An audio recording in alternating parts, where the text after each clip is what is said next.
Amen. Nous vous saluons ce soir dans le nom précieux du Seigneur Jésus-Christ.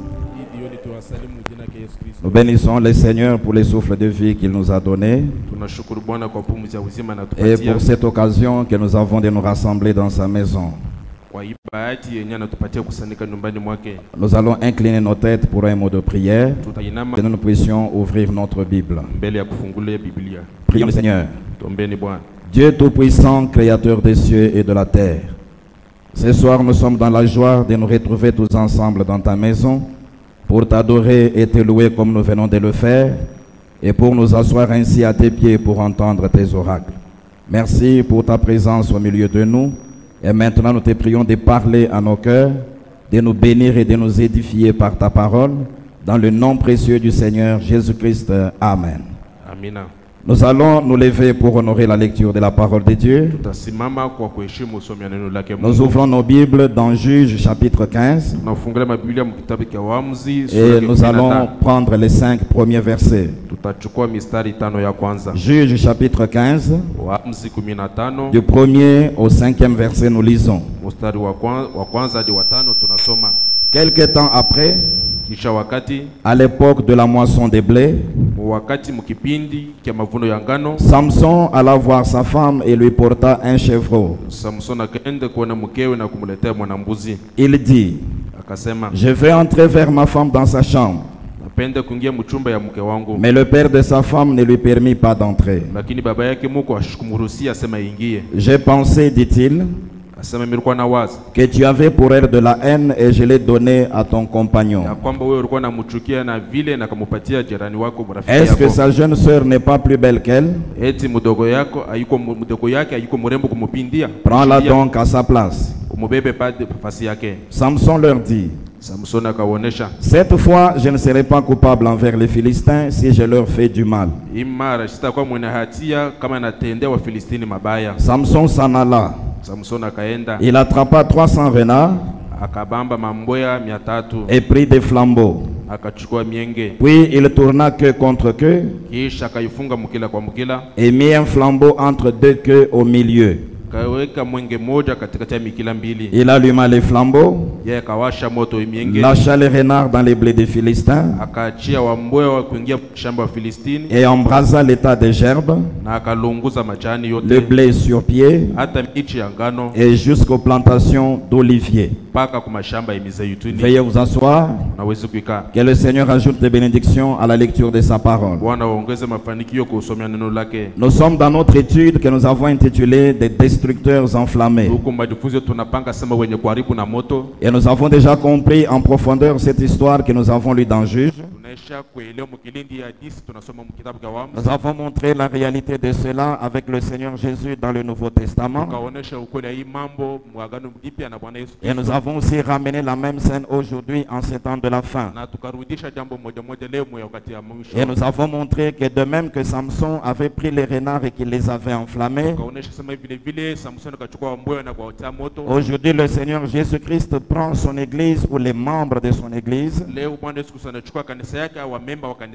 Il les enflamme sous différentes formes et il les envoie dans le monde dans le but de détruire les œuvres du diable qui sont sur la terre. Au premier point dans cette étude, nous avons montré l'antitype du type. Au deuxième point, nous avons parlé du feu du Saint-Esprit. Au troisième point, nous avons parlé du feu de la colère. Et le dimanche, nous avions pris le quatrième point, le feu de la parole. Nous avons vu avec les Écritures que la parole de Dieu, c'est un feu. Et ce feu de la parole doit nous enflammer en dedans et en dehors. Et lorsque nous sommes enflammés par le feu de la parole de Dieu, par 3 moyens nous allons l'utiliser pour détruire les œuvres du diable. diable. Le premier moyen, nous avons montré que c'est par la présence de la personne qui est enflammée. Alors juste par la présence de la personne, le diable va reconnaître votre vie sanctifiée, votre vie sainte et votre vie consacrée à Dieu. Et c'est cela qui va le faire fuir, parce que la vie sanctifiée est un tonnerre contre le diable. La deuxième façon, c'est en utilisant la parole comme Jésus l'avait fait contre Satan dans Matthieu 4. Devant chaque tentation ou chaque problème que le diable présente, tout croyant, même le plus faible, peut prendre la parole de Dieu et vaincre Satan. Et le troisième moyen, c'est en prenant Dieu au mot. C'est-à-dire en saisissant Dieu à ses paroles ou à ses promesses. Lorsque vous avez une telle confiance dans le Seigneur sur base de sa parole, le prophète a dit que c'est cela le coup le plus mortel qui tue Satan tout le temps. Et donc nous avions compris que nous devons nous donner à la lecture et à l'écoute de la parole de Dieu.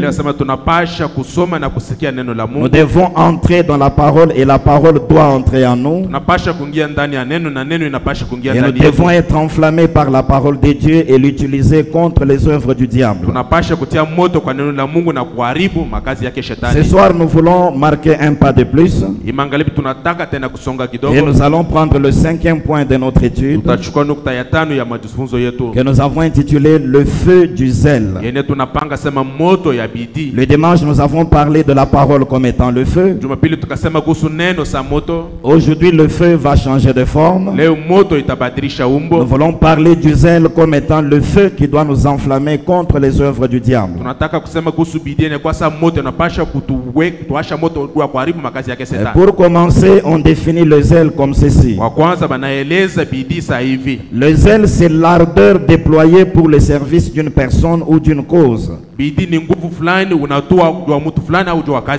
Le zèle, c'est aussi l'empressement, la forte chaleur, ou le désir violent, ou encore la passion, ou la vivacité qu'on a dans la réalisation d'une mission. C'est que celui qui a le zèle dans son cœur, il ne peut pas travailler comme un paresseux. Il n'y aura pas de la paresse dans sa façon de travailler. Il n'y aura pas de la mollesse dans sa façon de travailler. C'est quelqu'un qui ne va pas se reposer à moins que le travail soit bien réalisé. Quand quelqu'un a du zèle dans son cœur pour la réalisation d'un travail,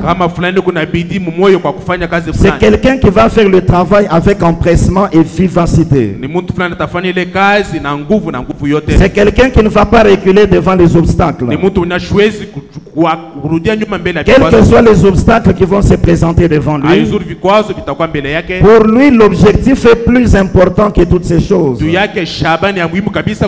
Il va utiliser son désir violent. Il va utiliser toute la force qu'il peut avoir.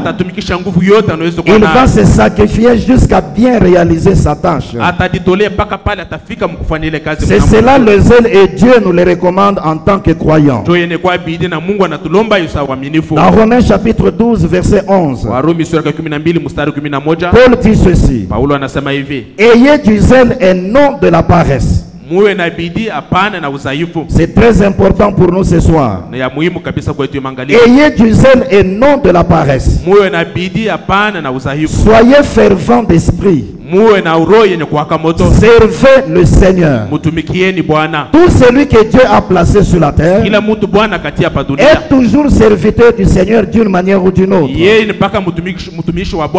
Mais ici Paul donne la recommandation à chacun de nous d'avoir du zèle et non de la paresse. Nous devons servir le Seigneur avec enthousiasme. Chacun de nous doit remplir sa tâche avec empressement. La paresse ne doit pas exister dans notre vie. Ayez du zèle et non de la paresse. Nous devons avoir du zèle, bien sûr. Mais nous devons aussi comprendre que le zèle est comme un feu. Le zèle, quand nous l'avons, il doit brûler en nous. Il doit nous consumer comme du feu pour nous pousser à aller dans la réalisation de notre mission. Le zèle, c'est un feu qui consume. Dans le psaume 119, au verset 139, David dit ceci: mon zèle me consume parce que mes adversaires oublient tes paroles. David vivait dans un monde pécheur comme vous et moi ce soir. En ce temps-là, il y avait des gens qui étaient adversaires de Dieu, des gens qui avaient oublié toute la loi de Dieu, des gens dont la vie était opposée à la parole de Dieu. Mais David était un bon croyant de l'Éternel. Il menait une vie conforme à la parole de Dieu. Quand il a jeté un coup d'œil tout autour de lui, il a vu que ceux qui l'environnaient s'étaient érigés en adversaires de Dieu. Ils avaient méprisé la parole de Dieu. Alors le zèle qui était en David s'est enflammé comme un feu. Le zèle pour faire le bien le consumait en son sein. Il avait non seulement du zèle pour la parole de Dieu, mais ce zèle le consumait comme un feu.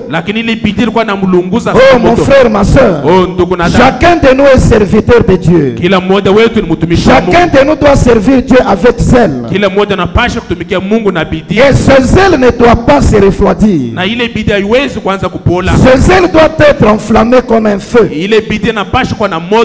Mon zèle me consume parce que mes adversaires oublient tes paroles. Comme je l'ai dit tout à l'heure, celui qui a le feu du zèle en lui ne peut pas supporter un travail bâclé ou à demi fait. Oui, il ne peut pas supporter que quelque chose soit mal fait. S'il connaît de quelle manière la chose doit être présentée, le feu du zèle va l'enflammer et il va tout le temps veiller à ce que la chose soit bien réalisée.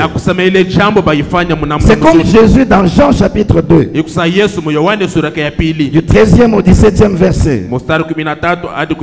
Il y avait une parole dans la Bible, dans le livre du prophète Esaïe, et même David avait repris cela dans les psaumes. Cette parole disait: le zèle de ta maison me dévore.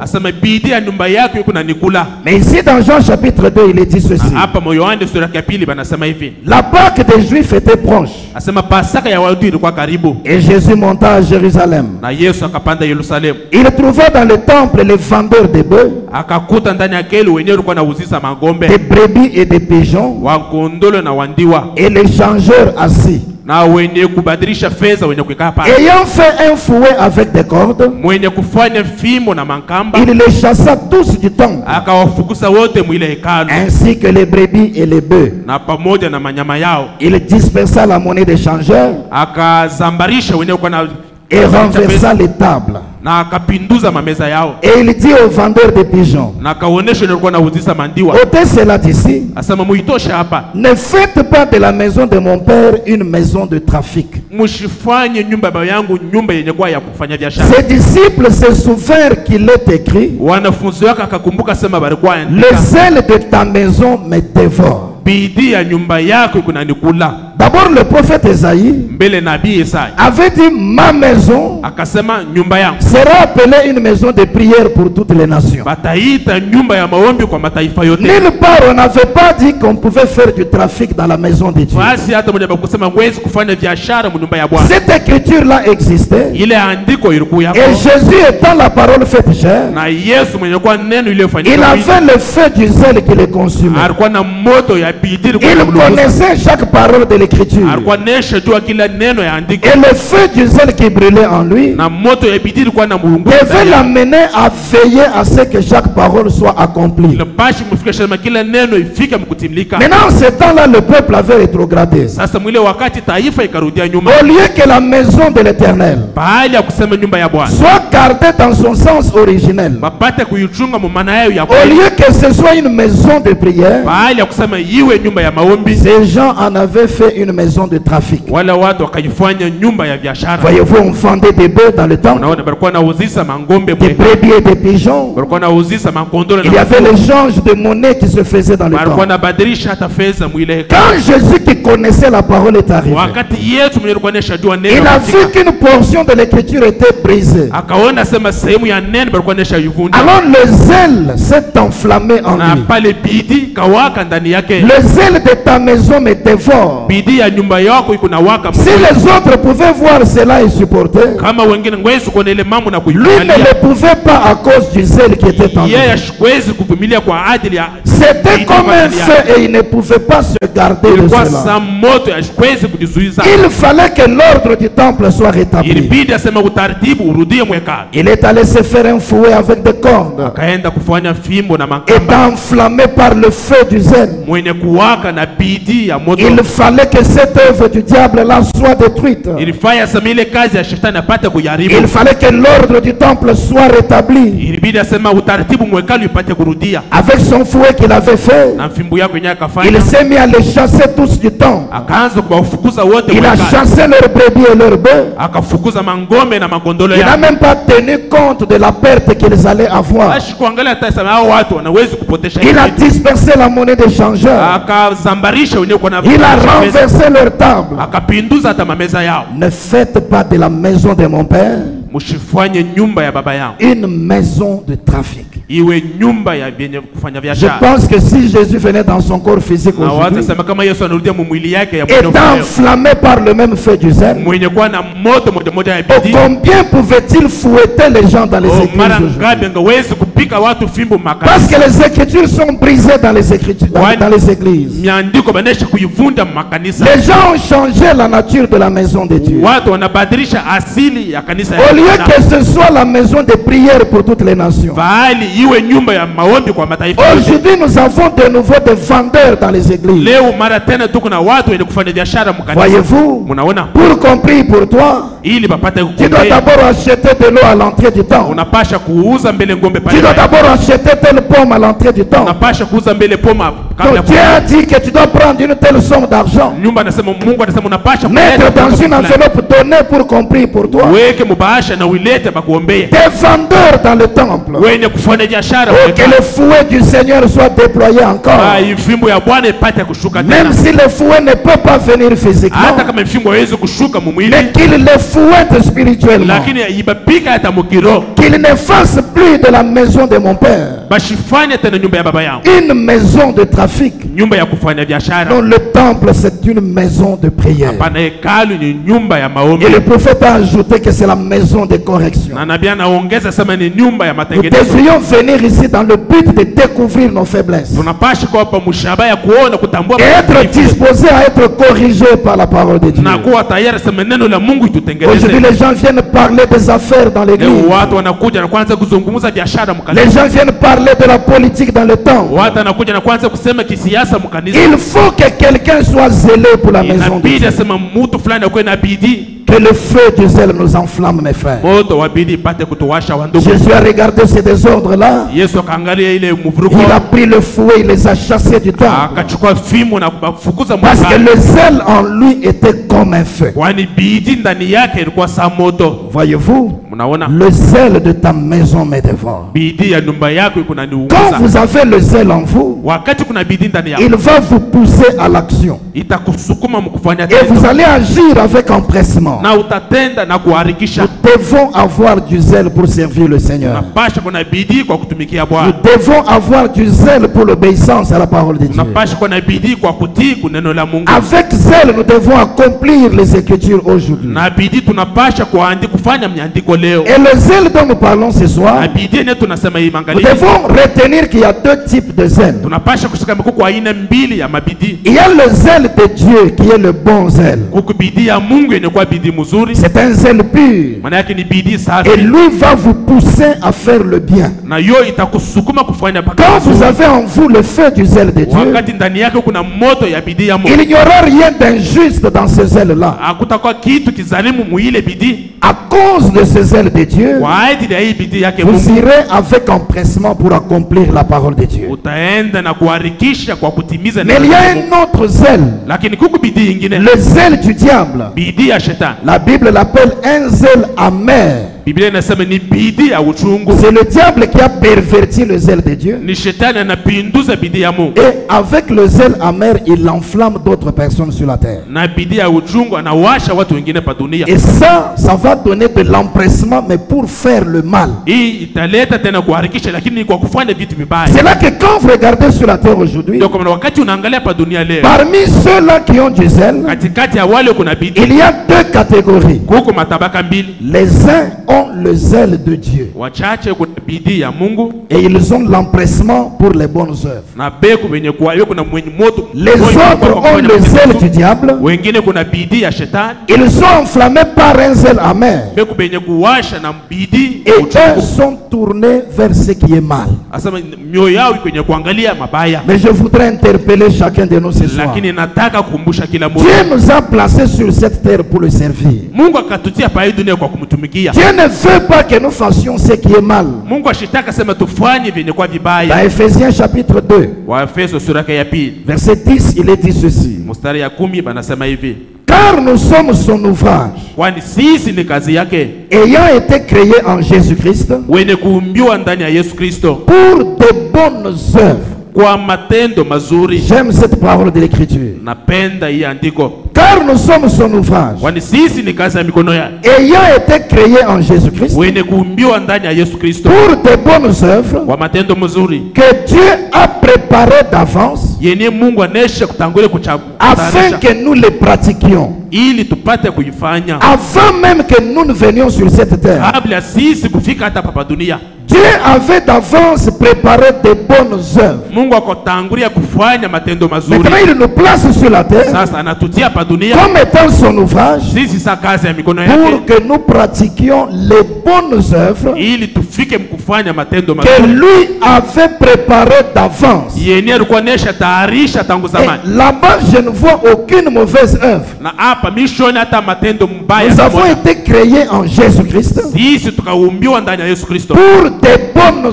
œuvres. kwa matendo mazuri. Oh mon frère, ma soeur, Oh ndugu na dada, tu n'as jamais été créé sur la terre haujawahi kuumbiwa pa dunia pour produire par ta vie une mauvaise œuvre. kwa kuonesha kupitia maisha yako matendo mabaya. C'est pour des bonnes œuvres que Dieu t'a créé. Ni kwa matendo mazuri Mungu akakuumba. La vérité, c'est une bonne œuvre. Ukweli ni matendo Le mazuri. pardon et l'amour sont de bonnes œuvres. Usama na upendo ni matendo La mazuri. justice, c'est une bonne œuvre. Uwaki ni tendo mzuri. Dieu t'a créé pour des bonnes œuvres. Mungu akakuumba kwa hii matendo Et ce mazuri. ne sont pas des fabrications contemporaines, Na haiko vitu vya kurutungia vya mais ce Mungu. sont des œuvres que Dieu avait préparées d'avance. Lakini ni matendo yenye Mungu anesha kutayarisha tangu zamani. C'est pourquoi quand quelqu'un se retrouve dans une vie de péché, Kuna wakati mtu anakutana maisha ya dhambi, c'est qu'il a dévié du but pour lequel Dieu l'a créé en maana Jésus-Christ. anatoka munje ya kitu kenye Mungu akamweka Chaque dunia. fois que tu réalises une mauvaise œuvre, Kila wakati unafanya kazi mzuri, c'est que kazi tu mbaya, es sorti du plan de Dieu pour ta vie. maana yake ukatoka mradi ya Mungu kwa maisha yako. Veille à ne faire que de bonnes œuvres. Wewe unapasha kufanya paka matendo mazuri. Dieu les a prévues d'avance Mungu anesha kuitangulia pour que tu les pratiques aujourd'hui. ili upate kuifanya leo. Et en tant qu'Église, Dieu nous a placés sur la terre Na sasa kanisa Mungu akatutia pa dunia pour pratiquer les bonnes œuvres. kwa kufanya matendo Parce mazuri. que nous devons être son armée invincible sur la Kwani terre. tunapasha kwa jeshi yake asho kuanguka pa dunia. Dieu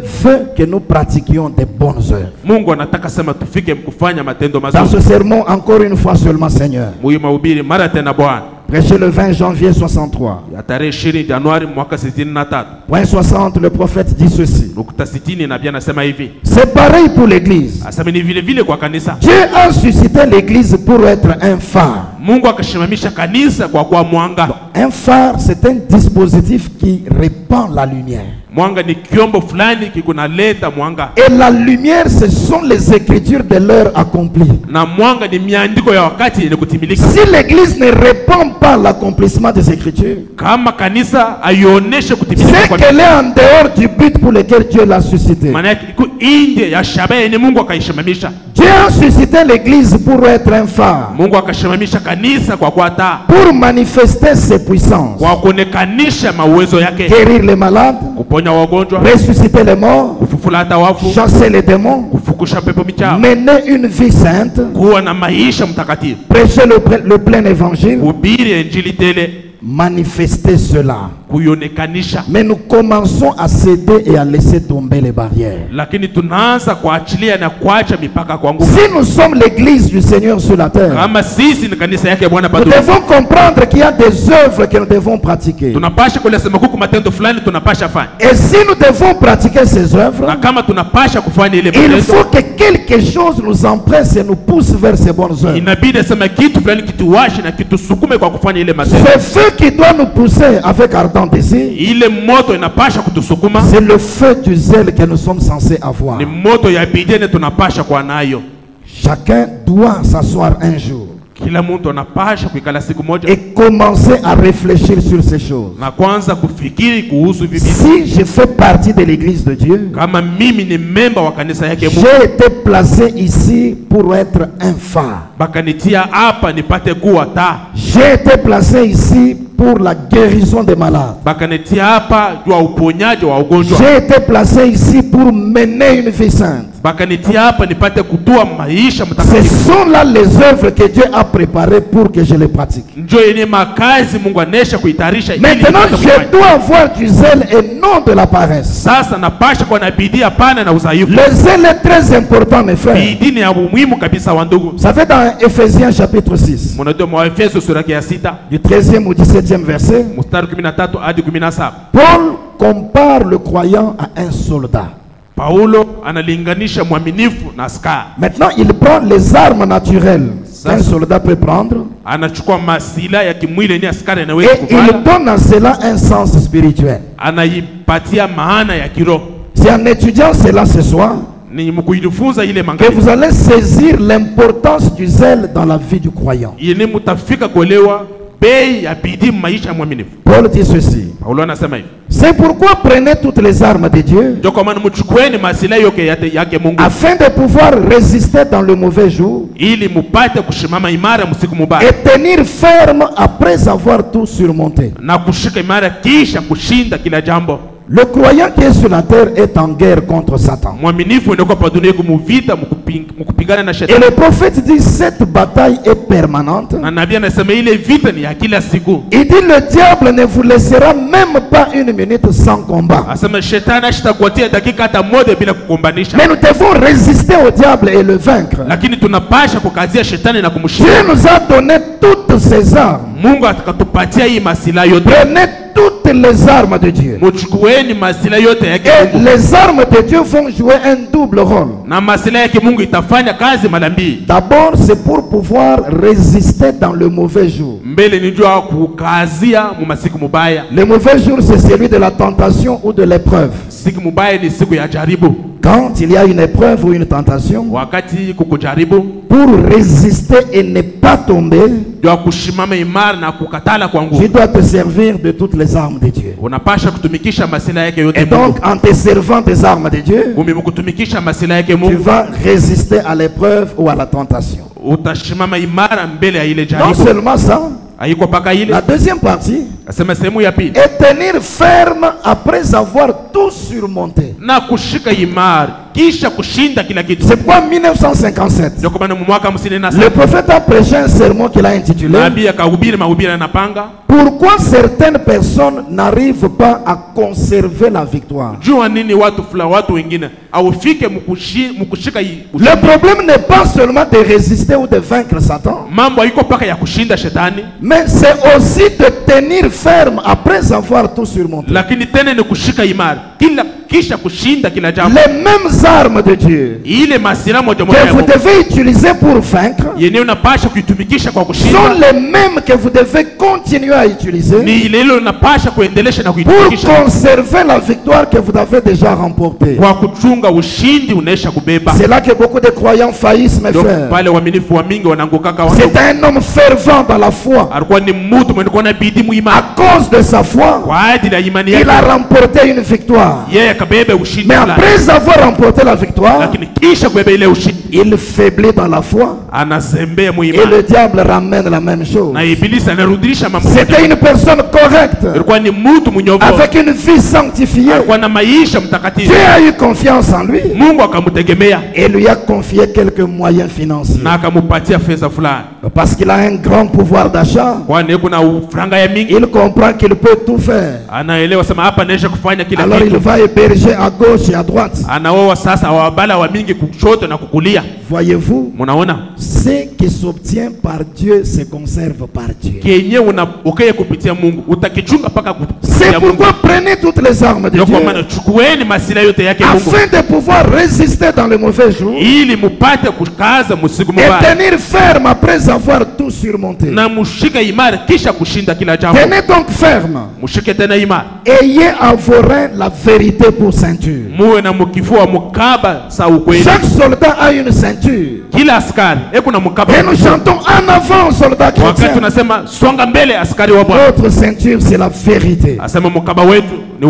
Revêtez la cuirasse de la justice. Mettez pour chaussure à vos pieds le zèle que donne l'évangile de paix. Le zèle n'est pas à négliger dans la vie du croyant. Voyez-vous, il fait partie des armes que Dieu nous donne. Tu ne peux pas vaincre en utilisant toutes les autres armes mais en négligeant le zèle. Tu ne peux pas non plus conserver la victoire en utilisant seulement les autres armes tout en négligeant le zèle. Et ici, Paul compare le zèle aux souliers que vous devez avoir aux pieds. Même quand vous marchez dans le domaine naturel, les chaussures sont très importantes dans votre vie. Quand vous avez les chaussures aux pieds, vous marchez quand même librement sur la route.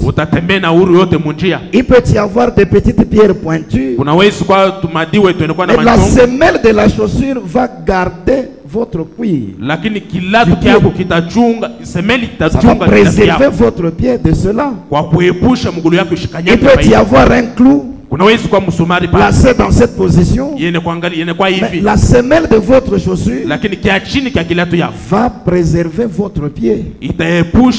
C'est ça le rôle que jouent les ailes dans votre vie. C'est comme vous allez voir ces croyants-là qui perdent les ailes. Les croyants qui ne sont plus dans l'empressement pour les choses de Dieu. Ces croyants-là qui sont devenus paresseux. Quand ils perdent le zèle comme cela, vous allez les voir s'achoper à n'importe quoi. Voyez-vous, c'est la preuve qu'ils ont perdu le zèle. Quand vous n'avez pas de chaussures aux pieds et que vous marchez sur un terrain boueux ou glissant, vous pouvez glisser facilement et tomber. Mais quand vous avez des chaussures, il y a des dessins là Ça peut vous garder de glisser et de tomber. Ne perds pas le zèle pour l'évangile. Ne perds pas le zèle de Dieu dans ta vie. En perdant le zèle, tu seras vulnérable devant le péché. Tu vas glisser facilement et tomber. Prenez cet homme.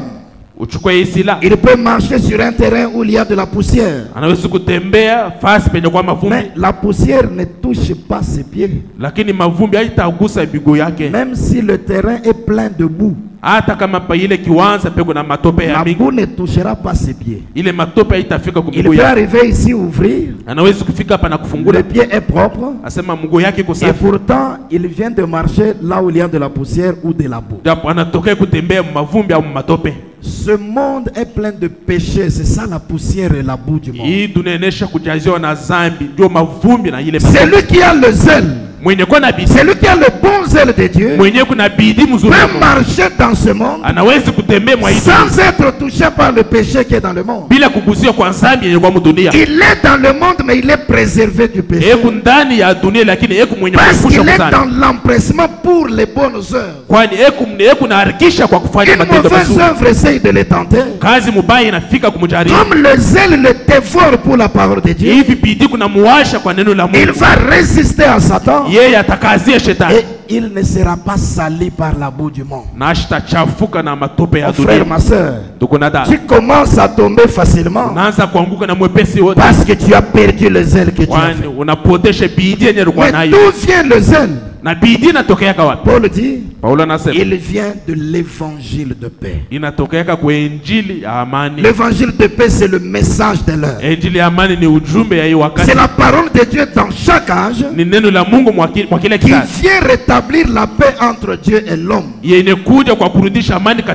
aujourd'hui, Dieu s'est incarné dans la chair. Le 12 janvier 1964, le prophète vient prêcher Shalom. La paix éternelle de Dieu est revenue sur la terre. Le message du temps de la fin. Voilà l'évangile de paix pour aujourd'hui. C'est en étant dans le message de l'heure que l'on peut recevoir le bon zèle. Si tu es dans le message de l'heure, on devait te voir avec le bon zèle. Dans l'empressement pour les bonnes œuvres. Les croyants de tous les âges, quand ils ont reçu l'évangile de paix dans leur jour, ils ont eu le zèle par cela et ils ont servi le Seigneur de la meilleure façon. Noé est arrivé avec l'évangile de paix. Il a proclamé le message pour son jour. Ceux de sa famille sont venus au message de l'heure. Comme le message de Noé était l'évangile de paix pour leur jour, cela devait leur donner du zèle. Et ils ont eu du zèle. Voilà pourquoi ils étaient tous dans l'empressement. Le prophète dit qu'il pouvait aller chacun dans la forêt,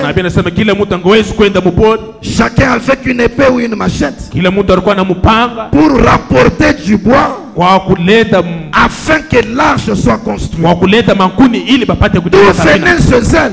L'évangile de paix qu'ils avaient entendu. Et le zèle brûlait, les consumait à l'intérieur. Ils ont servi le message de leur jour. Aujourd'hui, le monde est dans les conditions du temps de Noé. Dieu a trouvé un homme juste à ses yeux. Dieu a envoyé William Branham avec l'évangile de paix. Nous avons reçu le message de l'heure, qui est notre évangile de paix. Mais où est le zèle pour servir le message? Qu'est-ce que nous faisons pour que ce message aille de l'avant? Si nous étions des véritables croyants, nous allions être enthousiasmés pour ce message.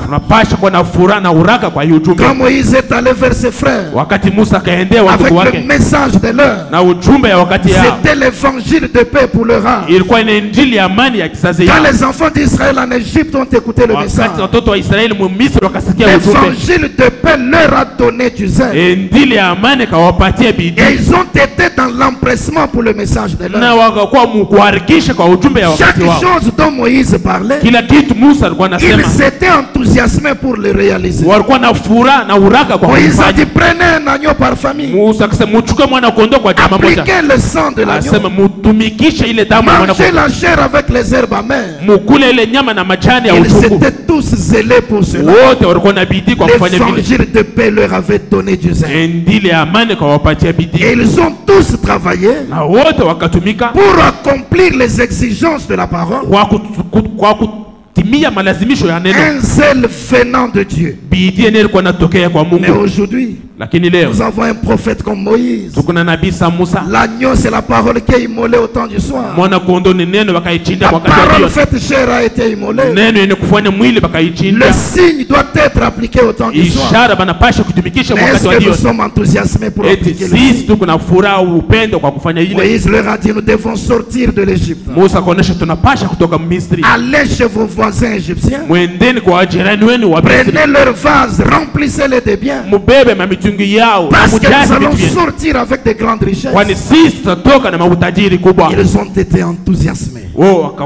Ils étaient dans l'empressement pour accomplir cela.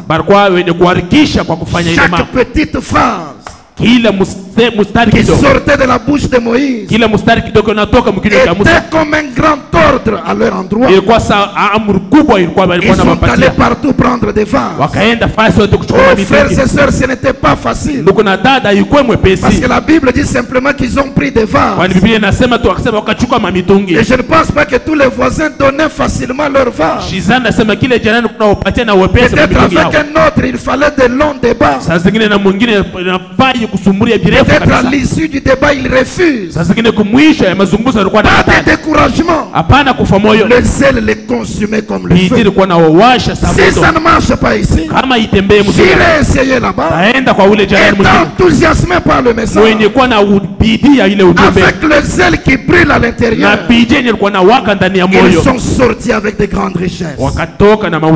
L'Égypte, c'est le type du monde. Nous devons sortir du monde, bien sûr. Mais nous devons sortir avec notre guérison. Nous devons sortir avec notre bénédiction. Nous devons sortir avec notre bien-être. Nous devons sortir avec notre prospérité. Aujourd'hui, les chrétiens sont paresseux. Je crois le message, mais ils laissent les démons de pauvreté dominer sur nous. Tu dois sortir comme Israël, avec de grandes richesses. Si ça ne marche pas ici, si ça ne marche pas dans ce domaine, essaye dans l'autre, étant zélé pour réaliser chaque parole qui était sortie de Moïse. Combien de paroles des Écritures nous connaissons aujourd'hui? Mais quel est notre zèle pour les voir être accomplis? Dans Nombre chapitre 22, quand les enfants d'Israël étaient dans le désert, il y a eu un prophète mercenaire appelé Balaam. Quand il a vu les jeunes filles de Moab, il leur a dit, nous sommes le même peuple. Regardez, ils ont aussi des hôtels comme nous. Ils ont placé des taureaux comme nous. Même s'ils ont bâti des édifices, même s'ils prêchent la parole, nous ne sommes pas les mêmes. Nous sommes différents des dénominations. Ce que nous avons reçu, ce n'est pas ce qu'ils ont. Même ce qu'ils appellent Jésus, c'est différent avec ce que nous appelons Jésus. Nous avons la réalité. Ils sont dans les ombres et dans les types. Nous ne sommes pas les mêmes. Il n'y a pas de mariage entre un croyant et un incroyant. Mais dans Nombre 22, Balaam les a trompés, ils ont cru au mensonge. Dans Nombre 23 et 24, ils se sont mariés aux filles moabites. Alors Dieu a regardé le péché dans le camp. Le feu de sa colère s'était enflammé. Il a commencé à punir le peuple. Maintenant dans Nombre 25, il a dit à Moïse et aux autres sacrificateurs de se réunir pour demander la grâce sur le peuple. Remarquez maintenant ce qui arrive. Pendant que Moïse et les autres sacrificateurs sont en train d'implorer la miséricorde de Dieu sur le peuple, ils ont vu un autre fils d'Israël venir, tenant dans sa main une femme moabite qu'il venait de prendre comme épouse, et il faisait son passage là. Et parmi les fils des sacrificateurs, il y avait un homme qu'on appelle Phiné, fils d'Éléazar, qui était lui-même fils du sacrificateur Aaron. Quand il a vu le péché dans le camp, il dit, mais c'est ça qui a mené la colère de Dieu. Comment nous sommes en train d'implorer la miséricorde, et toi tu passes dans le péché au milieu du camp. Il a tiré son épée du fourreau, il a poursuivi cet homme-là, il a éventré, et il a aussi éventré la femme, et il est sorti parce que le zèle de Dieu l'avait animé. Le zèle le consumait comme un feu. Quand Dieu a vu le zèle de Phiné, regardez au verset 11, Dieu dit, Phiné, fils d'Éléazar, fils du sacrificateur Aaron, a détourné ma fureur de dessus les enfants d'Israël, parce qu'il a été animé de mon zèle. Il avait le zèle de Dieu, parce qu'il a été animé de mon zèle au milieu d'eux, et je n'ai point dans ma colère consumé les enfants d'Israël. Le zèle d'un homme a sauvé tout un peuple. Il ne pouvait pas supporter que la parole soit brisée. Il ne pouvait pas supporter que le péché soit dans le camp, parce que c'est le péché qui amène la colère de Dieu dans le camp. Je vois Jésus en cela. Quand il est arrivé dans le temple, il a vu le péché dans le camp. Le zèle a brûlé comme un feu.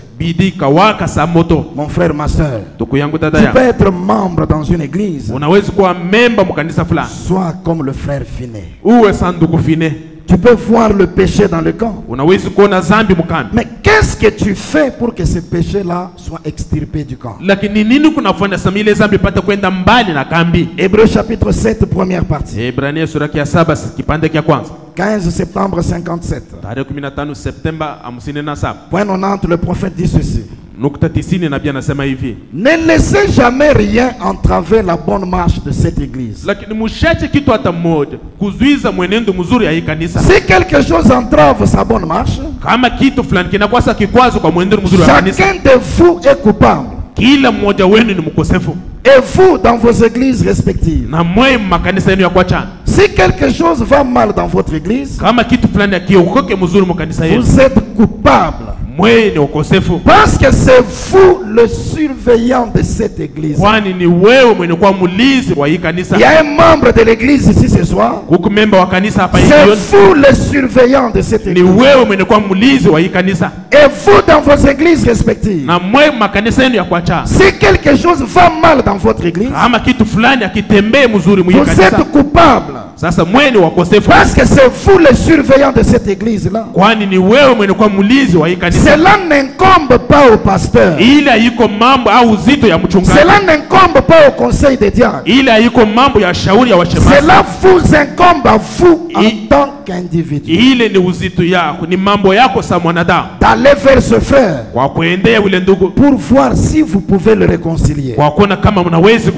Si vous ne le pouvez pas, Prenez alors 2 ou 3 frères avec vous. Et puis revenez. S'il ne veut pas écouter cela, dites la chose à l'église. Alors il est exclu du royaume de Dieu. Dieu a dit, si vous le chassez là, si vous le chassez là-bas, je le chasserai ici. À condition que vous ayez suivi toute cette procédure.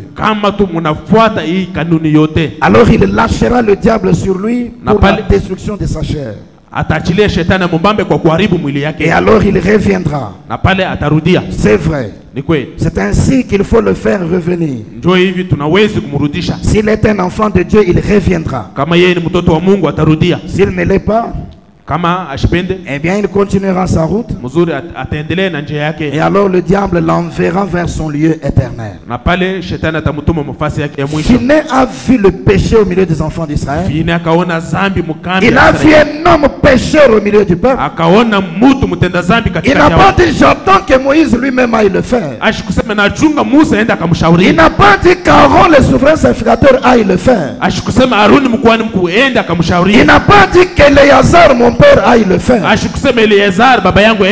Finé qui ai vu cela, comme j'ai l'épée de la parole avec moi, j'irai vers cet homme. Et avec la parole, je réaliserai le travail. Et son zèle a sauvé tout le camp d'Israël. C'est vous le surveillant de cette église. Si quelque chose entrave sa bonne marche, vous qui connaissez cela et qui restez dans le silence, c'est vous qui êtes coupable. Aujourd'hui on peut voir un frère dans le péché. Au lieu d'aller le surprendre dans son péché là et commencer la procédure, on le voit, on prend seulement l'image, mais on va montrer à un autre frère, ou on va chercher à montrer à l'huissier ou au pasteur. C'est pourquoi le prophète dit, vous avez tant de difficultés parce que vous ne suivez pas les principes de la Bible. C'est toi le surveillant de l'église. Et tu dois être éveillé. Tu dois bien faire ton travail de surveillant. Et tu dois être zélé pour cela. Si quelque chose ne marche pas, affronte cela selon les principes de la parole pour que la chose soit redressée. Parce que la mauvaise conduite d'une seule personne peut amener l'échec de toute l'église, comme le prophète le dit. Ça peut empêcher la guérison d'une personne sincère. Et le prophète dit, si tu connais quelqu'un qui est coupable et que tu ne fais pas les choses selon la parole de Dieu,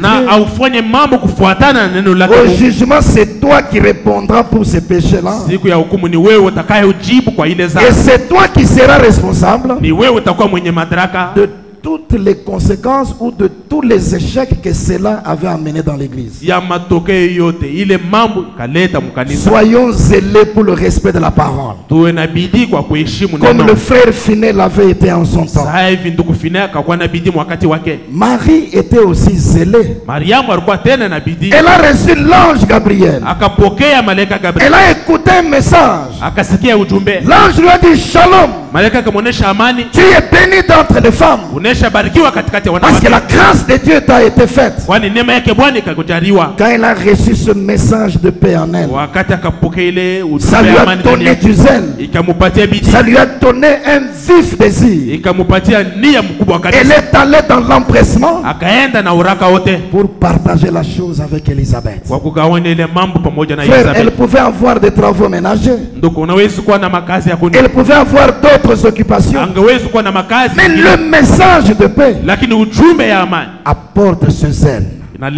Ça amène cet empressement à tel point que vous devez partager avec quelqu'un d'autre. Philippe a rencontré la parole faite chair. Il a rencontré le Messie dans son âme. Il a entendu la parole de paix. Cela a créé le zèle en lui. Dans l'empressement, il est allé chercher Nathanaël. La femme samaritaine l'a rencontré au puits de Jacob. Femme, donne-moi à boire.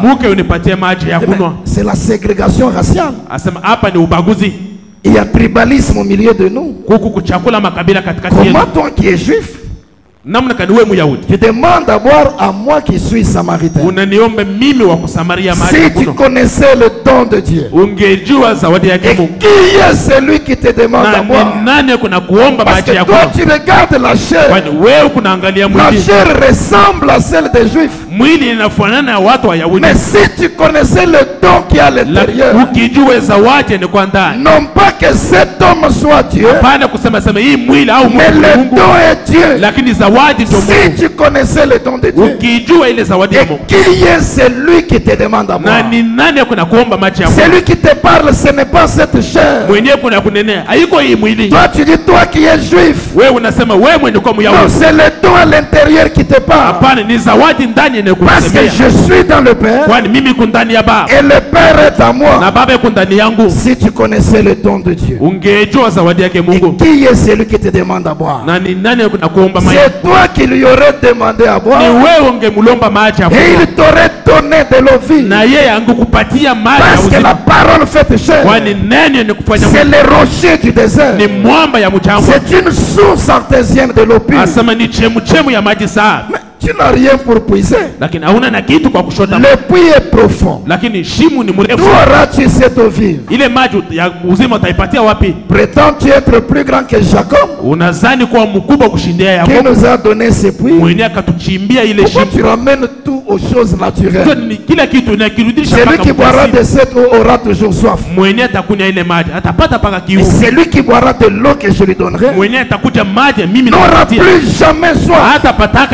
Un homme a dit à William Branham, nous avons remarqué que les gens qui viennent t'écouter toi, c'est difficile qu'ils écoutent notre prédicateur. C'est lui qui reçoit l'eau que je lui donnerai. Il n'aura plus soif pour aller à des puits dénominationnels. Et cette eau va jaillir jusque dans la vie éternelle. Seigneur, donne-moi de cette eau, que je n'ai plus soif. Va amener ton mari. Le signe du Messie commence. Va, viens ici avec ton mari. Je n'ai point de mari. En cela tu as dit vrai. Parce que tu en as eu 5. Et même le 6e avec lequel tu vis n'est pas ton mari. Seigneur, je vois, je comprends que tu es prophète.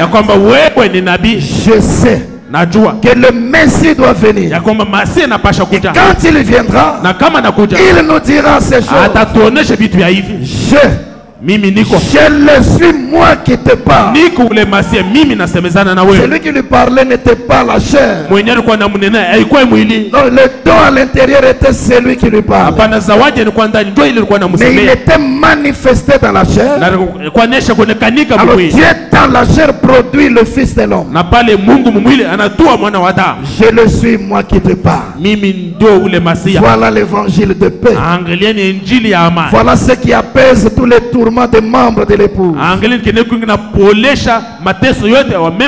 le suis moi qui te parle. L'évangile de paix lui a donné du zèle. Elle a jeté sa cruche. Elle est allée dans la ville. Venez voir celui que je trouve. Ne serait-il pas le Messie? On reçoit l'évangile de paix. Ça crée le zèle ardent en nous. Pour finir, ça le pousse à voir la parole être respectée. Ça le pousse à suivre le pécheur qui est au milieu de nous. Mais pour Marie, pour Philippe, pour André et la femme samaritaine, ça les amène à aller parler aux pécheurs qui sont dans le monde. Tu as des années dans le message de l'heure. Tu as autant de mois dans le message de l'heure. Tu écoutes l'évangile de paix. Où sont les preuves du zèle qu'il a créé en toi? Quels sont les gens que tu as amenés à cause du zèle que l'évangile donne? Convaincu puis concerné. 18 janvier 62. Point 80, le prophète dit ceci. Il parle de Moïse et des enfants d'Israël en Égypte. Il payait son loyer comme nous aujourd'hui.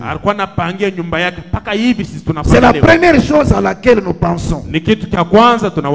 Payer un loyer, c'est bien. Vous devez le faire. Parce qu'il y a des gens qui ne veulent pas payer leur loyer. Un jour, je reçois l'appel de quelqu'un, bailleur d'un frère, mais il est aussi frère, mais d'un autre tabernacle. Pasteur, je suis fatigué, c'est pourquoi j'ai voulu faire recours à vous. Votre frère qui loge chez moi, je le vois avec trop de mouvements. Il mange bien, il s'habille cher, on le voit avec de l'argent, mais il ne paye pas le loyer. Je lui ai présenté des reproches plusieurs fois, il ne veut pas se corriger. Avant que je ne le déguerpisse, je pensais vous en parler. Payer un loyer, c'est bien. C'est la parole. Vous devez le faire. C'est juste. Mais il y a quelque chose qui doit venir avant cela. Ah, ce n'est pas facile d'être pasteur. Vous devez le faire. C'est juste. Mais il y a quelque chose qui doit venir avant cela. C'est d'abord Dieu. La marche de l'église. Il est du devoir de chaque homme dans cette église-ci de veiller à ce que les choses marchent.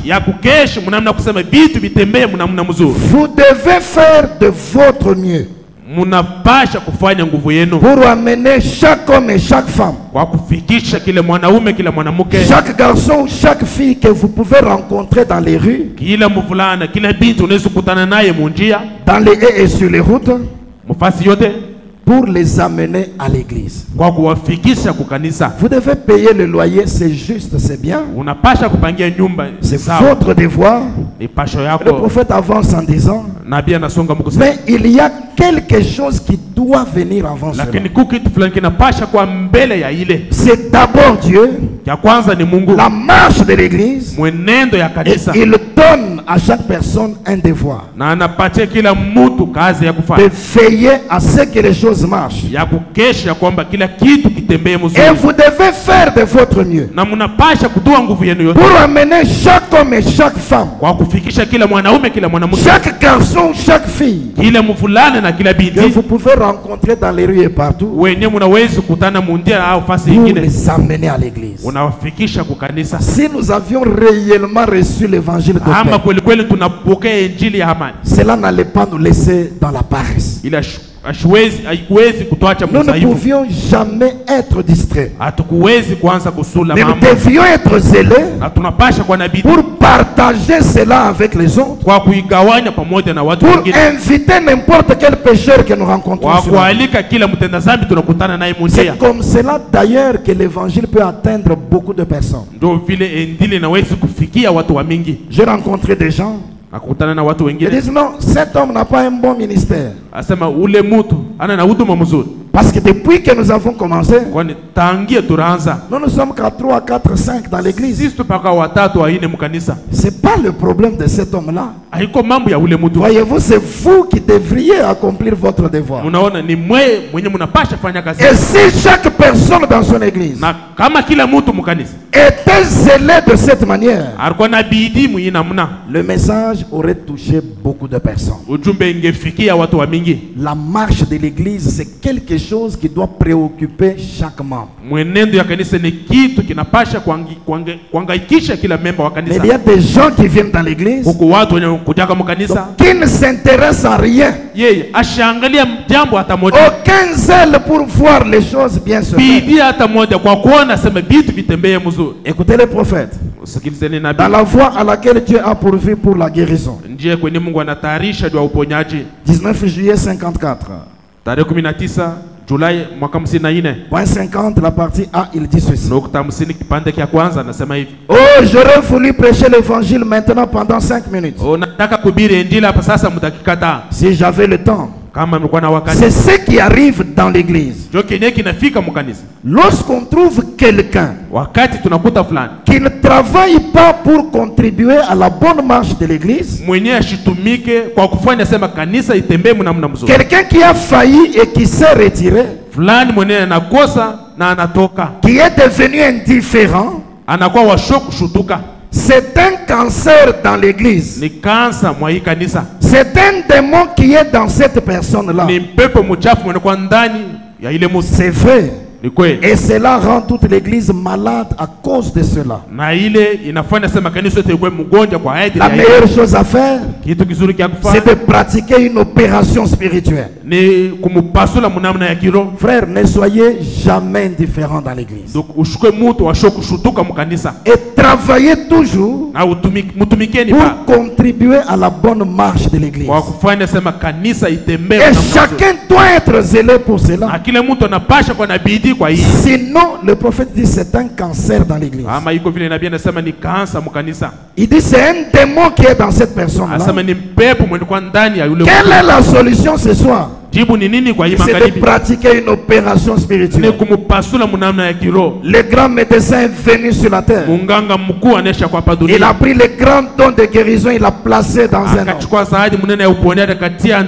Et il a dit à cet homme, amène les gens à te croire. Si tu les amènes à te croire et que tu es sincère quand tu pries, rien ne résistera à ta prière. Que ce grand médecin-là fasse cette opération spirituelle dans tous les indifférents. Vous allez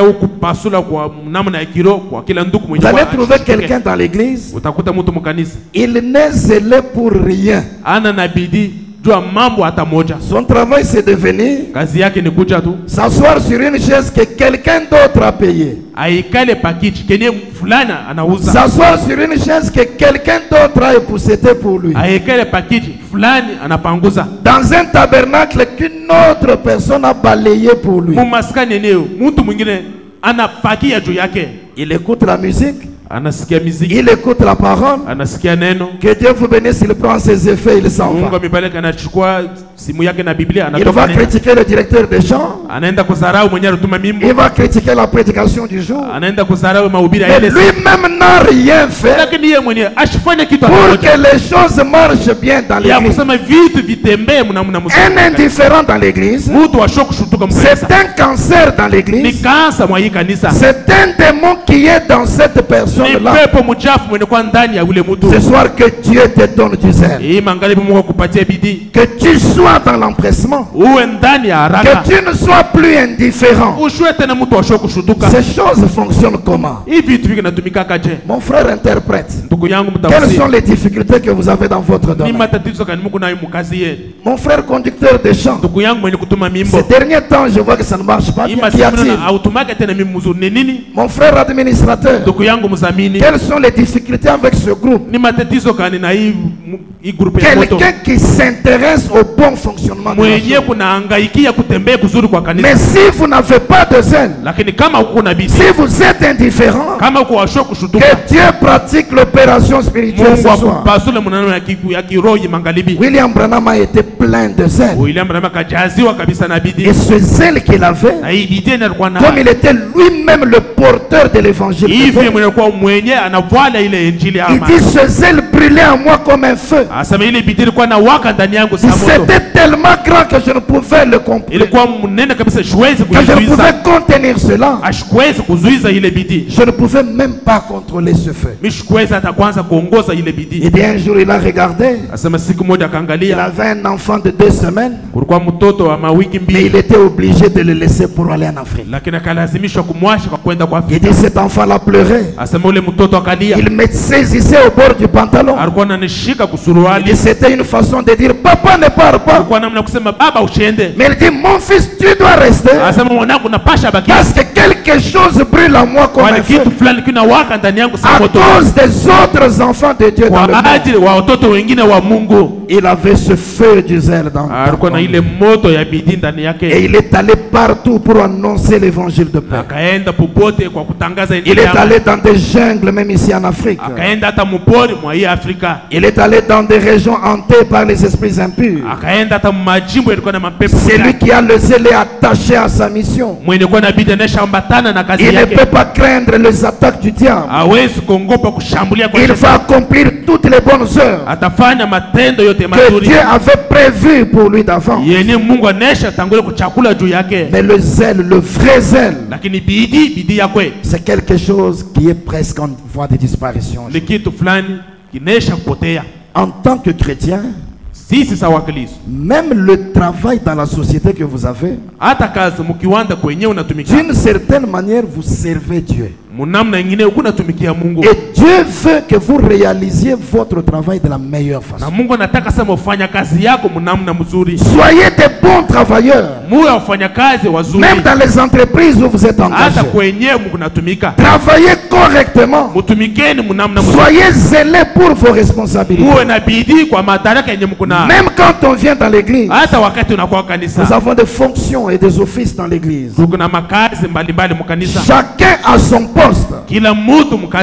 Même celui qui s'assoit seulement pour écouter la parole. Si c'est cela ton poste du devoir, sois zélé pour le poste du devoir.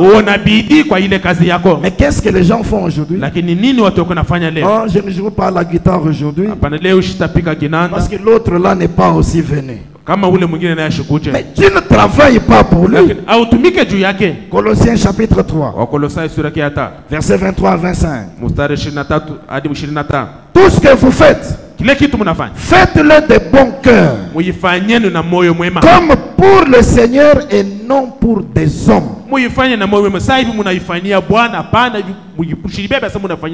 servez pas un homme, mais c'est le Seigneur que nous servons. Tout ce que vous faites, faites-le de bon cœur, comme pour le Seigneur et non pour des hommes, sachant que vous recevrez du Seigneur l'héritage pour récompense. Servez Christ le Seigneur. Quelle que soit la responsabilité que vous avez, que ce soit dans l'église ou ailleurs, respectez l'heure du service. Arrivez au temps qui est exigé pour vous. Préparez-vous pour remplir cette tâche-là. Accomplissez votre travail de la bonne manière. Et surtout dans l'église, le patron c'est le Seigneur. C'est de lui que chacun recevra sa récompense. Dans Job 41 verset 2, Dieu dit de qui suis-je débiteur? Je le payerai. Sous le ciel tout m'appartient. Si vous avez rendu un service au Seigneur, vous avez le droit d'aller réclamer la récompense auprès de lui. Et Dieu ne sera jamais débiteur. Et William Branham dit, Dieu paye avec beaucoup d'intérêt. Servons le Seigneur correctement. Quelle que soit la tâche qu'on nous a confiée, comprenons d'abord comment cette tâche-là doit être remplie et remplissons-la de la meilleure façon. Vous savez, nous sommes dans l'âge de la perfection. Parce que le parfait lui-même est venu sur la terre. Dieu n'est plus dans le partiel. Maintenant, c'est le temps du parfait. Un message parfait par un prophète parfait pour produire un peuple parfait avec des œuvres parfaites. Voyez-vous, nous devons bien accomplir ce que nous avons comme tâche. Pas un travail à demi-fait. Dans les mémoriaux de Dieu éprouvés au fil du temps. 18 août 57. Point 52, 53, il dit ceci. Vous voyez, on reconnaît le caractère d'un homme par ses œuvres. Qui que vous soyez, vos œuvres démontrent ce que vous êtes.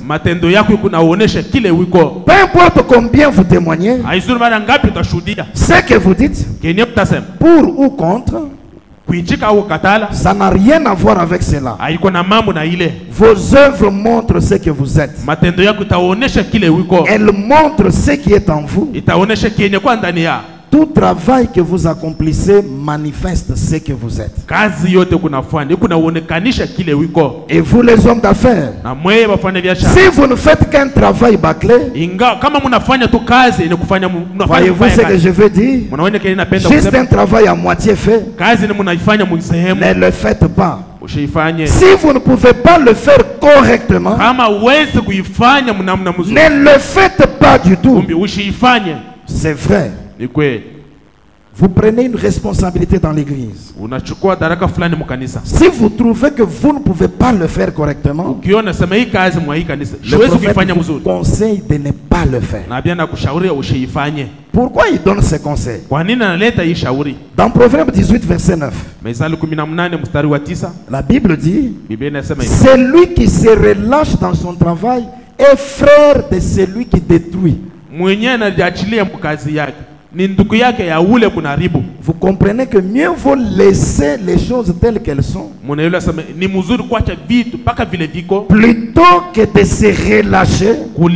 Parce que quand vous vous relâchez, vous êtes semblable à celui qui détruit. Deuxième chose, Jérémie 48 verset 10. Maudit soit celui qui fait avec négligence l'œuvre de l'Éternel. Si tu fais avec négligence, c'est que la malédiction va venir sur toi. Mieux vaut alors ne pas le faire. Comme ça tu seras épargné de cette malédiction. Frères et sœurs, il y a des gens qui s'empressent pour des responsabilités.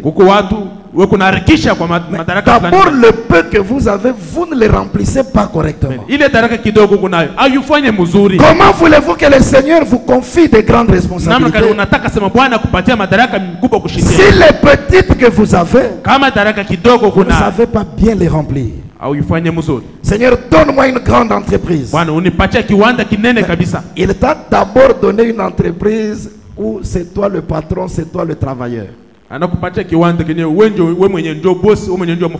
Mais tu viens ouvrir à 10 heures. Et puis tu fermes à 12 heures parce que tu es fatigué. C'est de la négligence. C'est de la paresse. Dieu ne peut pas te confier de grandes choses s'il t'aime. Parce que l'écriture déclare que celui qui est fidèle dans des petites choses sera fidèle dans des grandes choses. Seigneur, donne-moi une grande église. Il t'a d'abord donné celle qui n'a que 10 membres. Tu ne les connais pas. Tu ne pries pas beaucoup. Tu n'étudies pas la parole comme il faut. Comment va-t-il te confier celle qui a 50 personnes? Voyez-vous, nous devons revenir au goût du travail bien fait. Soit faire correctement, ou alors résilier et ne pas le faire. Jésus dans Jean chapitre 21, il pose 3 questions à Pierre, mais qui disent la même chose. Première question, Pierre, m'aimes-tu plus que les autres? Oui Seigneur, tu sais que je t'aime. Paie mes agneaux. Il reprend la question. Pierre, m'aimes-tu plus que les autres? Oui Seigneur, je t'aime. Paie mes brebis. Les brebis sont plus grandes que les agneaux parce que les agneaux sont les petits. Il reprend la troisième fois. Pierre, m'aimes-tu plus que les autres? Seigneur, tu connais toutes choses. Tu sais que je t'aime. Paie mes brebis encore. D'abord mes agneaux, ensuite mes brebis, et enfin mes brebis encore. Dieu commence par des petites choses, puis il avance vers des grandes choses, mais il peut encore et davantage donner les grandes choses. Mais il veut premièrement voir ta fidélité et ton zèle dans les petites choses qu'il t'a données. Pour ce temps, Dieu a compris qu'il doit te donner le travail de sentinelle. La Bible dit notre Dieu est au ciel et il fait tout ce qu'il veut. Pour ce temps, toi sentinelle. Et toi tu méprises cela. Tu viens comme tu veux. Tu dors comme tu veux. Le patron observe et dit celui-ci ne mérite rien. Mais sache qu'il y avait des sentinelles comme Mardochée. Dieu lui avait donné ce petit travail de sentinelle. Il l'a pris avec zèle. Zélé pour son travail. Il surveillait partout. Là où il y avait des complots contre le maître. Parce que c'était une partie de son travail. Il a consigné cela. Et plus tard, à cause du zèle qu'il avait quand il était sentinelle, il s'est retrouvé sur un poste élevé parce qu'il avait été zélé pour son travail. Mon frère, ne néglige pas la petite chose que Dieu t'a donnée. Fais cela avec soin, pas de négligence, et Dieu te confiera de grandes choses. Dieu, donne-moi une grande maison. Comment je ne vis que dans les 2 pièces? N'as-tu pas plus grand que ceci? N'as-tu pas plus grand que ceci? Dieu a plus grand que ce que tu as. Mais voici ton problème. D'abord, ta maison de 2 pièces là, tu ne sais pas l'entretenir. Dans les vœux, vous dites je serai une ménagère. Quand vous arrivez dans la pratique, vous vous réveillez à 8h30. Les collègues du service de votre mari viennent. Ils trouvent les histoires en désordre. Tu ne sais pas entretenir les 2 pièces. Comment le Seigneur te donnera-t-il une maison qui en a 4 ou 5? Voyez-vous, même votre travail de ménagère, vous devez le faire avec zèle. J'ai rencontré dans certaines églises, il y a des petites pièces là, je ne sais pas, on les appelle maison des dons. Des femmes qui ont abandonné leur ménage, elles restent là-bas 1 semaine, 5 jours. Ça n'a rien à voir avec les Saintes Écritures. Vous pensez que c'est ça servir Dieu? Non, messieurs. Tournez les regards vers Jésus. 29 décembre 63. Point 170, le prophète dit: vous les femmes, en servant votre mari, vous servez Dieu. Il dit bien sûr. Commence par servir ton mari. C'est une autre façon pour toi de servir Dieu. La nourriture que ton mari mange a été préparée par n'importe qui. Mais tu as dit ici que je serai une ménagère. Et de plus, tu ne travailles même pas. Tu es à la maison comme ménagère. Tu ne fais rien. Tu ne connais pas qui a préparé ce qu'il a mangé. Qui l'a servi, de quelle manière il a été servi. Tu ne sais pas. Il a porté les habits, tu ne les as pas apprêtés. Voyez-vous, servez votre mari. Vous servez Dieu bien sûr. Et faites votre devoir de ménagère avec zèle. On ne doit pas vous exhorter pour cela. Frère, nous devons être zélés. Zélés pour les bonnes œuvres. Zélés pour venir à l'église. Zélés pour connaître la parole. Zélés pour appliquer la parole de Dieu. Zélés pour recevoir le Saint-Esprit. Zélés pour mettre nos vies en ordre.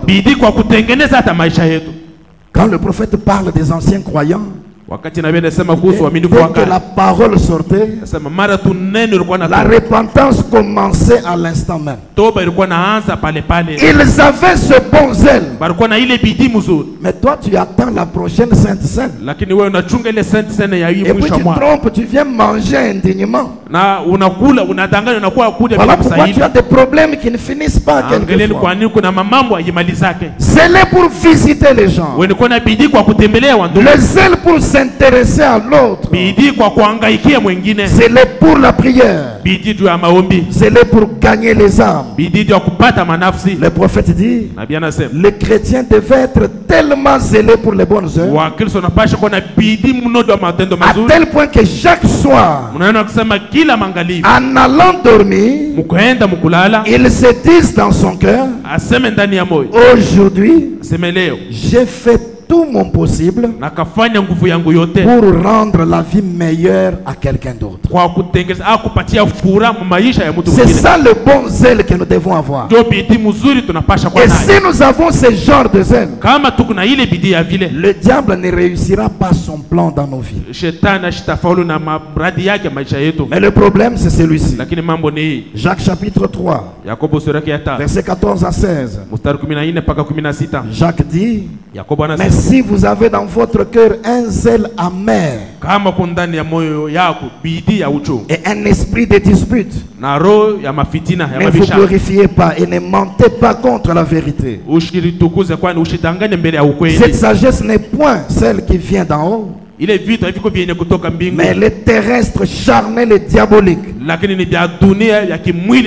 Car là où il y a un zèle amer et un esprit de dispute, il y a du désordre et toutes sortes de mauvaises actions. Le premier là, c'est le bon zèle, le zèle de Dieu que nous devons avoir. Mais il y a des gens qui ont les zèles amers. Ils sont aussi dans l'empressement. Ils ont aussi la motivation, mais de faire ce qui est contraire à la parole de Dieu. Mon frère, ma soeur, ne laisse jamais le zèle amer s'implanter dans ton cœur. Caïn était aussi zélé, mais il avait le zèle amer. Enflammé par le zèle amer, il a tranché la gorge de son frère. Cela était comme un feu en lui. Coûte que coûte, il devait accomplir cela. Mais c'était un zèle amer. Judas était enflammé par le zèle amer.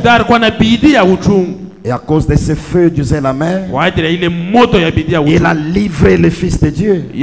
Nous avons des grands savants aujourd'hui, enflammés par le zèle amer.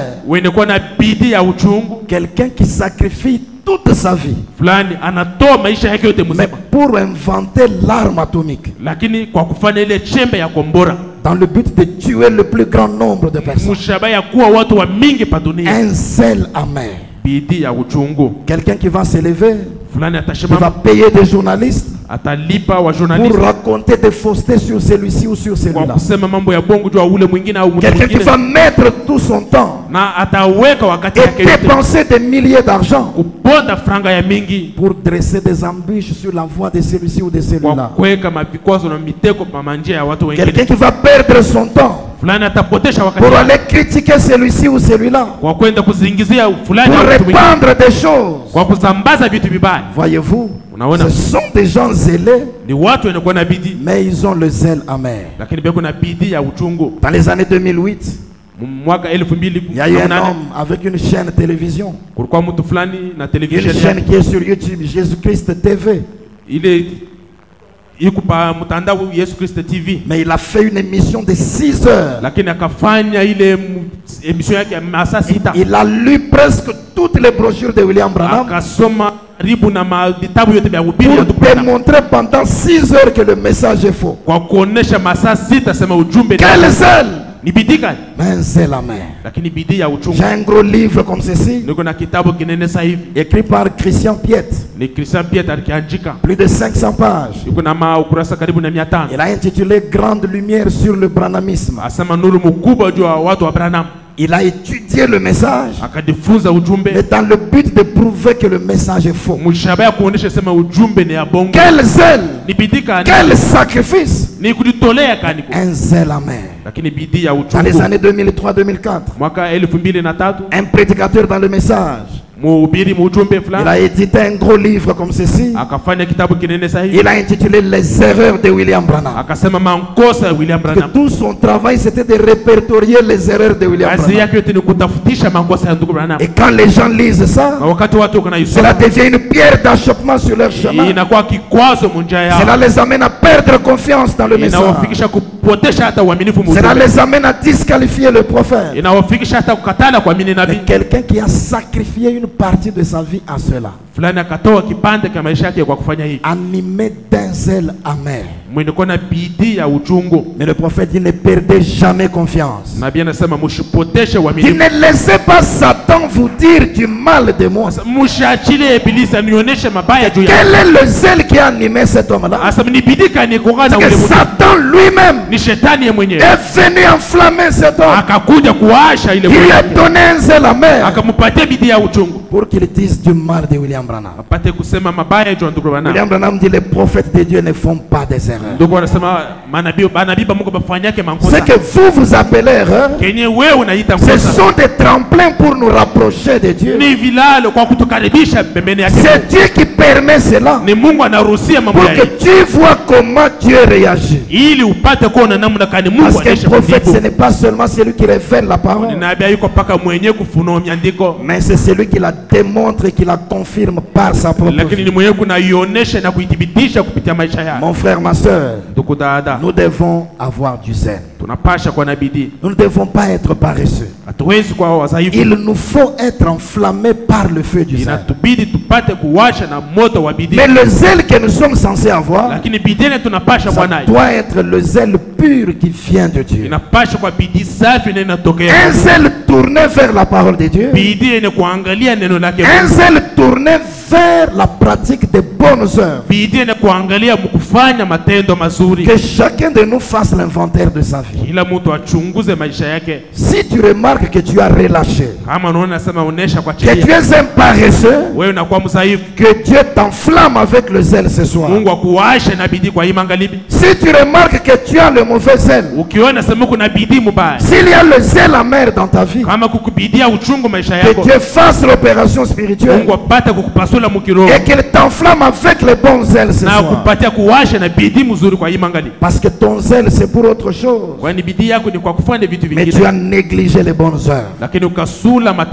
Le prophète dit l'heure est tellement proche, vous devriez être zélés vous-même.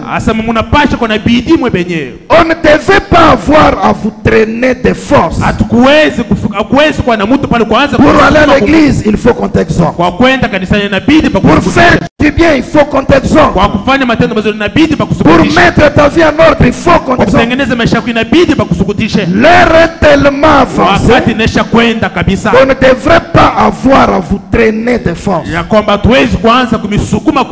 Nous devrions être zélés pour les bonnes œuvres. Voici le défi pour terminer. William Branham dit, quand Paul allait dans une contrée, il convertissait une seule personne et puis il quittait cette contrée. Mais la seule personne que Paul avait restait rempli du bon zèle. Et quand Paul revenait dans la même contrée, il trouvait que ce seul croyant-là en avait converti 30. Mais toi, des années dans le message. D'autres ont même l'audace de dire je suis né dans le message. Faux. Tu es né des parents qui croyaient le message. Toi tu n'es pas né dans le message. Tu naîtras dans le message le jour où tu auras le véritable Saint-Esprit, qui sera prouvé par la vie exacte de la parole. Mais tu as autant d'années dans le message. Pour que tu fasses du bien, il faut qu'on t'exhorte. Que cette histoire te défie ce soir. Nous devons avoir du bon zèle. Nous devons quitter la paresse. Nous devons quitter le travail à demi-fait. Nous devons abandonner le zèle amer. Que Dieu nous enflamme du bon zèle ce soir. Inclinons nos têtes pendant qu'on nous donne un chant. Nous chantons pendant que nous méditons sur nos vies. Quel est le genre de zèle que nous avons? Est-ce le zèle pur, le zèle de Dieu, ou bien c'est le zèle amer qui vient du diable? Et ce sont les œuvres de ta vie qui déterminent le genre de zèle que tu as. Mais la grâce de Dieu est disponible. Si tu peux revenir au Seigneur, dire Seigneur, enlève de moi la paresse. Seigneur, enlève de moi le zèle amer. Je veux être enflammé par le bon zèle pour ne faire que ce qui est bien, pour veiller à ce que ta parole soit accomplie, pour que je puisse te servir comme tu veux. Nous chantons et puis nous parlons au Seigneur.